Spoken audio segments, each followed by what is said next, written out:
Hello, everyone. We are with Ray Dargham, co-founder of STEP. Thank you for having us at STEP events over the last 14 years, and Yeah, welcome to thank you for coming Entrepreneur back, with the especially you. You've been part of that journey Yes, thank you so much. Yeah, we go way long way back, back. and I really appreciate your support over the years. So, for all of you who might not know, we are in the 14th edition of the STEP event.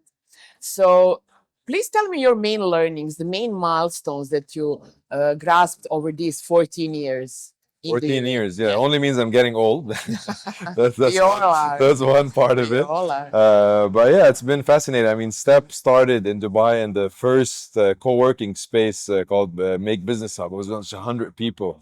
And then, we moved to El Surcal Avenue where like we started growing slowly. And El Surcal was nothing like what it is today.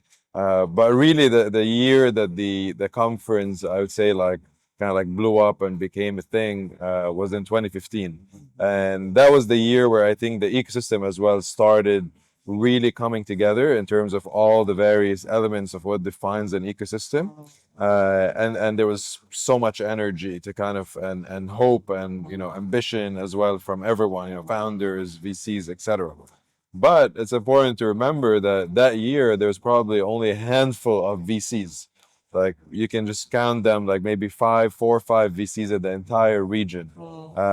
And also the number of startups were way less. The government, all the various entity were not as involved or as active within. But that time, that year was so crucial to kind of define what came in the last like decade and all the successes that we've had around that time. And we went from, I remember Mudassir, for example, from Kareem, spoke at the earlier version of Step when Kareem was just like 10 people. And look at it now, how much talent was generated, how many founders were ex-Kareem. So those 10 years that came later really defined a lot of things in the ecosystem. But I think now we're also like reaching a level of a lot of VCs that raised, reached the end of their fund, and some made some exits, returning money to LPs. A lot are on their second or third fund. A lot of learnings are being, deployed in the second and third funds that they're doing, which I think is very important to shape kind of like what's to come next. And tell me about growing the STEP platform.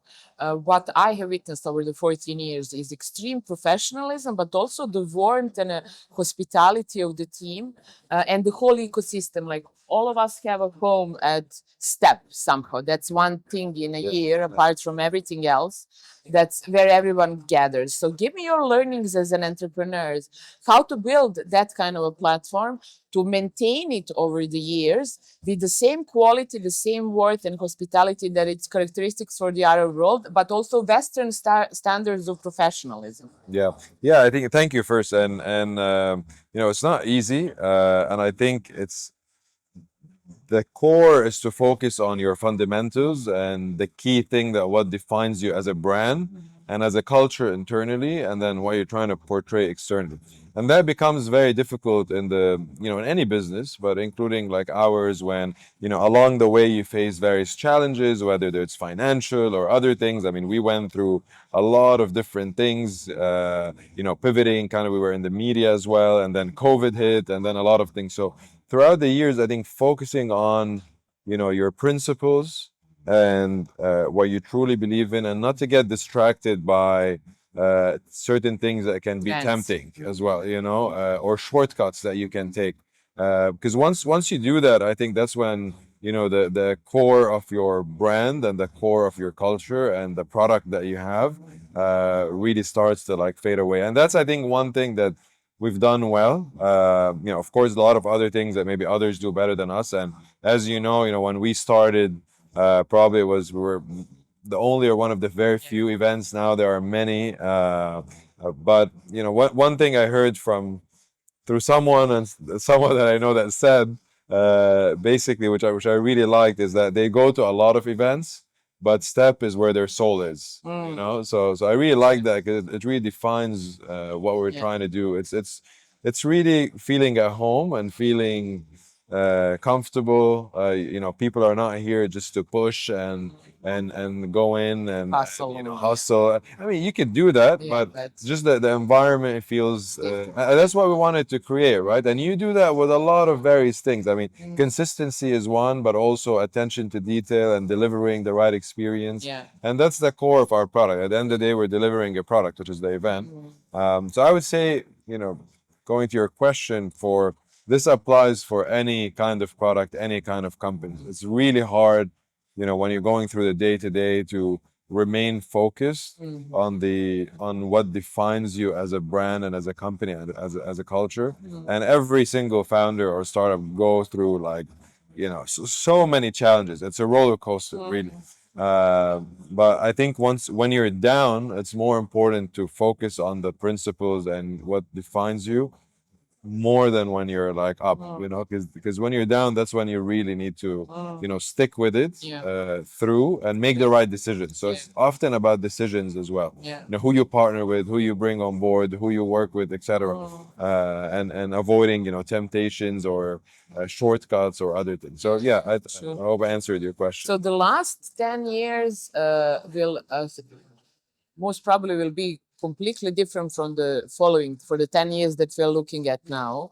We are now in what people describe as an AI native era, and from headlines and stories that can be pretty scary about what's happening. Basically, it's 2, 3 players around the world are working on a deep AI, and maybe we'll see, defining our future world, while others are using AI as a tool for build their businesses. So, what do you predict how the future will look like with this new technology that's changing everything? As we said, 10 years we were all gathering at Step and seeing it grow in a way that we know, but maybe something that's we don't know is coming. So, what would be your advice to entrepreneurs, but also to all of us about the next decade? Yeah, I mean, I think the future looks very bright. I'm personally, like, super excited about it. I think there's a lot of opportunities, but to focus specifically on the region, I think there are a lot of opportunities and a set of challenges that we need to kind of like navigate in the region. Um, I think one, there's a massive opportunity because of AI to get access that has never existed before. I mean, through vibe coding, through tools that are available. To really enable people, let's say in the city or in the region, to build companies much quicker and way cheaper than before. You don't need to outsource to some, development company in another country if you're non-technical, or have to find, a tech to start. You can start like immediately and build something very quickly and build the system around. So I think there's a lot of opportunity around that. I think the challenge is how do we compete within the region? It's very difficult to build like AI companies that are localized. You could, but I think they'll be a minority versus other, industries that have done well here. In fintech, you could do that at scale. Every single fintech solution, you can build a localized version of it. With AI, I think it'll be a lot easier for those that are, in the US or elsewhere, to penetrate the market here and for the services to be used. Even when it comes to, the tool, like even now if you go on Chat GPT or Grok, or they speak, you can converse in Arabic. So it's not hard for them to build it. Okay, you can make it in a certain way, dialect, etc. But still, like, it's so what I really think should happen more. I think we have incredible talent in the region, technical talent that needs to start having more ambition and think globally. So we need to, they can start companies in Dubai or even in Jordan or in Egypt or in Lebanon, other places in the region, and then very early on build them for the global market and focus on the US market, and try to compete try to compete there directly. And the VCs here, the early VCs, should have that ambition as well. So I mean, obviously such companies will need to go raise much larger amounts of money from probably VCs in the US or elsewhere. But the VCs that are backing these teams and individuals early on in their pre-seed round need to have that ambition, and we need to get out a little bit of the preset kind of set of events where I start in Dubai and then I go to Saudi and then that's where it ends. You know, Good point. and that does not apply for every company. I mean, if you're starting a regional payment gateway, whatever, that makes sense. But we're going to saturate this eventually. You know, how many fintechs can you build once you solve all the various? And now you're starting to see more niche ones, but once you solve everything, what's next? Mm. Okay. Next is AI. So and within AI, I think we need to start thinking more global and try to back really good technical talent.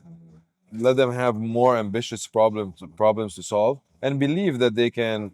I mean, you look at examples of like Replit, Amjad Masad, who's Jordanian. He grew up in Jordan. He was at a hackathon by ArabNet back in 2010. You know, he's in the region, but he moved to Silicon Valley, and now Replit is a $10 billion company, one of the fastest growing companies, in the AI code space. And I think they will grow a lot faster. So he's an example of someone who, and actually started with the idea of Replit very early.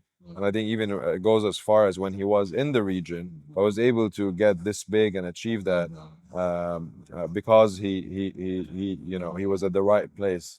So basically, this is a message that we used to send out at step events even before go global, but now it's even more, even stronger, and it's more feasible now with AI tools. That's it. Yeah. Absolutely, and I think that we need to think more short. The region needs to think more long term because if a startup, bootstraps, incubates initially in the region, builds their product, and then goes to, let's say, Silicon Valley, and they become super successful, these companies will have an HQ here, will have developers, will have teams that are in one of the countries in the region, and if these companies become unicorns and really big, the region will benefit. We don't only benefit from them staying here. If you stay here, we benefit from them going, making it really big, and then keeping ties with the region. When we benefit in many ways, because you do have a lot of founders that are from the region besides Replit. Like if you look at Kalshi, for example, their founder Tariq Mansour is Lebanese. Ramp, one of their founders, Karim Ati, is Lebanese. Ramp is, I think, is now like 30 billion or so company. So I think Yeah. there needs, but once To follow once that they're there and example disconnect, I think we need to build these connections as well. with them. Yeah. Uh, Yeah. Okay. What's next for Step? Where do you see Step in the next 10 years? Yeah, I mean, and the short term, we're very focused on growing our. We started, as you know, like our San Francisco event, and we're trying to do exactly that. To go, one of the, part of the mission is to try to support and help the ecosystem here with that by building these bridges. So it's been great so far. We did 2 years of Step San Francisco, and we're growing it as a community like we did here. We're not going and trying to do something. We started small, and now it's 1,000 people event. But it's we have today we have a couple of companies and big companies that are in Dubai from San Francisco because of that bridge that we built. So that Intercom, Atlassian, Miro, Genspark, these are all relationships we developed by being in Silicon Valley, and there's a lot of interest, by the way, in Silicon Valley, in Interesting. Dubai. There's a lot How of do interest. they view this region Uh, now since you're on the ground there more? I think there's Is there anything surprised you? I think it's very like positive, especially of Dubai, obviously you have like misconceptions, but I think a lot of people, like when you say, they kind of, their eyes glow, like, okay, there's a lot of interest. They hear about it in various ways, so there's definitely excitement and interest. And we're very happy that we're able to like bring a good amount of people, whether it's speakers, companies, startups, and we want to do more with that. But just having like a good group of people and building these connections and bridges is incredible, and the other way around as well. So we have people that we're helping go from here to Silicon Valley, because a lot of people are a lot of startups and these might be intimidated a little bit with Silicon Valley, with and you land and Silicon Valley is not like Dubai. It feels like a city. Big part of Silicon Valley is just like American suburb. It's like you don't know where to start, where to go.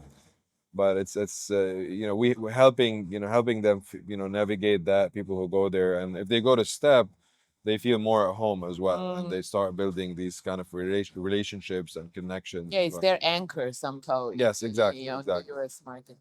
Perfect. Let's end with your advice for entrepreneurs. You said a lot, but let's sum it up. What from everyday perspective to this thinking Yeah, global I, and I think it's expand. never been a better time to be a founder and a builder today.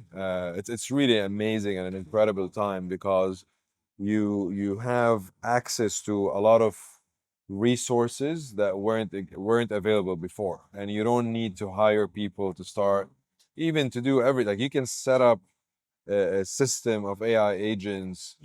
Everyone is talking about, when is the 1 billion one person company is gonna come, and I think it will come at some point.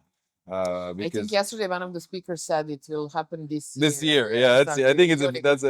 I think it was a day of, I think it's a bit ambitious, but Like maybe, this week. Yeah. yeah, maybe. Yeah. I wouldn't be surprised. The speed at which things are moving is incredible. So I think there's never been a better time to build, and I think we'll see a lot more founders, by the way. So Dubai specifically, you see, and we see that a lot at Step. You have a lot of corporates. People are in a job, they're bored from their job, they've been there for a while. They need to build. In the past, it used to be that, oh, if I leave my job, I'm losing my salary and I have to invest 30, 40K to get going. Start. Now it's no longer the case. Now, okay, you might lose your salary if you leave your job, or maybe you can stay while you're building because now you can go on, a lot of tools. You can vibe code, you can have a product that's ready, you can go build a team of agents that will do your social media, you can have an agent that's doing your sales without having to spend, maybe you spend a few $100 Yeah. at best, to do that. It's just being creative, solving, persisting, working. It's not going to happen on its own. And putting in the work. Putting in the work, of That's course, not to be lazy about it, because even with AI agents or AI, if you're a lazy person, it's not gonna work. You have to go through the process, not take shortcuts, but it's available now and it's accessible. Perfect. Thank you so much, Ray. Yeah, Thank you thank for you, having thank us. you. Thank you Appreciate it. for giving the interview to Entrepreneur Middle East. Ray Dargham, co-founder of Steph. Thank you.